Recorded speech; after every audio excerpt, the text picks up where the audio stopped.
Presentata stamani l'operazione Puliamo Punta Bianca al Palazzo dei Filippini ad Agrigento, alla presenza del sindaco dottor Franco Miccichè, del rappresentante di Mare Amico Claudio Lombardo, di Mare Vivo Sicilia Mariella Gattuso e dell'associazione Urban Pact di Palma di Montechiaro Gabriella Abruzzo e dell'assessore Salvatore Lauricella, sempre del comune di Palma. L'iniziativa si svolgerà oltre che alla spiaggia di Punta Bianca anche a quella di Dresi e di Vicinzina a Palma, che potrebbe presto diventare anche futura riserva naturale. Penso che sia la prima volta che due amministrazioni comunali, Agrigento e Palma di Montechiaro, si sono messe insieme e hanno stilato un protocollo d'intesa con due associazioni di volontariato, Mare Amico e Mare Vivo, proprio per istituire questa riserva naturale di Punta Bianca. Ricordo che Punta Bianca è un sito importantissimo per noi agrigentini dal punto di vista anche proprio del territorio, della fauna, della flora, e penso che possa rientrare anche in quel circuito turistico come sono anche gli altri siti della provincia di Agrigento. Sabato ci sarà questo evento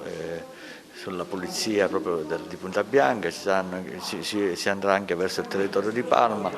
perché proprio congiuntamente l'operazione è dei due comuni, e penso che un evento del genere sia anche un altro tassello che sta portando avanti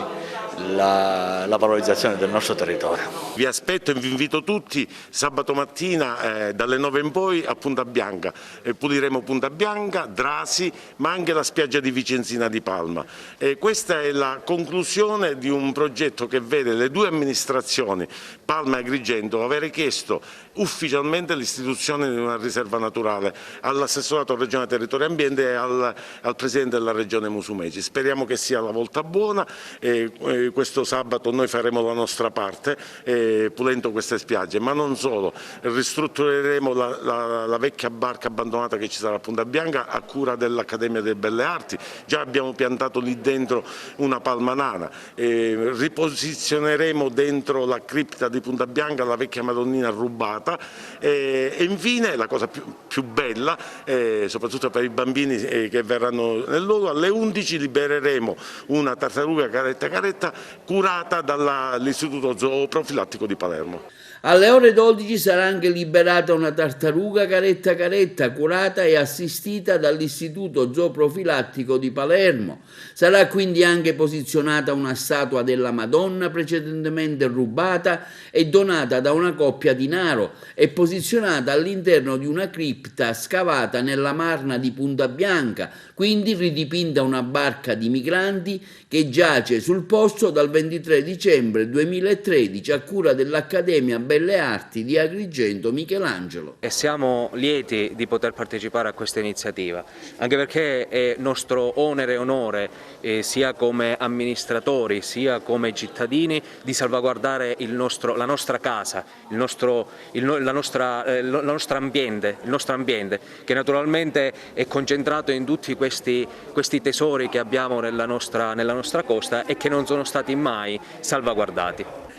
Più che partecipare siamo stati un po' la scintilla, perché per il nostro progetto noi abbiamo bisogno di associazioni che operano sul territorio e che ci aiutino sia a coinvolgere le persone e farci conoscere a livello locale, sia a mettere in atto appunto azioni e eventi che abbiano un risvolto ambientalista. E quindi è da dicembre che parliamo con Mare Amico e Mare Vivo. Sfortunatamente a causa del Covid è stato solo possibile cominciare adesso a progettare delle azioni, e questa per noi sarà la prima iniziativa, sicuramente non sarà l'ultima, perché abbiamo già in programma altre iniziative durante l'estate e anche con le scuole e con le altre associazioni di Palma. Da anni comunque siamo alleati con Mare Amico in quella che è la difesa proprio di questo territorio, perché il mio presidente, il presidente di Mare Vivo Sicilia, molto attivo nel territorio, è un agrigentino, Fabio Galluzzo, e lui da anni porta avanti la difesa di questo territorio